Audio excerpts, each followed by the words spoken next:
Bonjour, chers lecteurs de Clubic, nous allons voir comment désélectionner une sélection et comment récupérer une sélection qu'on aurait pu faire et détourer. Allez, je vais faire une sélection rapide, peu importe, avec l'outil rectangle.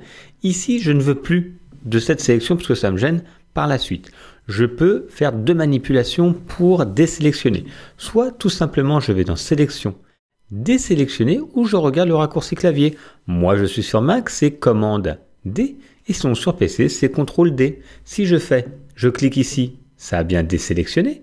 Et si maintenant je fais de nouveau commande ou CTRL T, ça a bien désélectionné. Comme ça, je n'ai plus rien qui me gêne. Maintenant, par exemple, ici, j'ai des cercles. Je voudrais récupérer la sélection, avoir l'élément ici en pointillé ou autour ici de l'iPhone qui a déjà été détouré. Vous voyez, il a déjà été détouré. Pour ça, c'est très simple. Je vais dans la fenêtre des calques, si elle n'est pas ouverte, fenêtre, calque.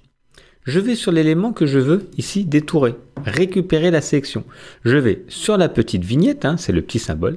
J'appuie sur commande ou sinon sur CTRL si vous êtes sur PC. Vous voyez, il y a la main, il y a un petit rectangle avec des pointillés qui apparaît. Je clique. Automatiquement, ma sélection va se créer. Ça peut être pareil pour le cercle. Automatiquement, j'ai ma sélection qui va se créer à l'endroit où j'ai choisi. Ça ne me convient plus, je désélectionne.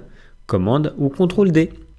Et je vais pouvoir comme ça sélectionner n'importe quel élément, aussi bien du texte, des fonds ou des formes. Donc bien sûr, tout ça, ça a déjà été sélectionné et détouré au préalable. Je vais pouvoir comme ça récupérer des éléments et après en faire ce que je veux parce que c'est des sélections.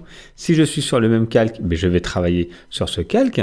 Mais voyez, si par exemple, je le prends sur une autre partie qui était en commun, par exemple ici, ça va garder la partie qui est ici, qui était en commun.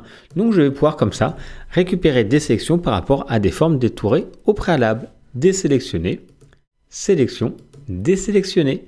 Voilà comment également désélectionner et récupérer des sélections sur des calques avec Photoshop.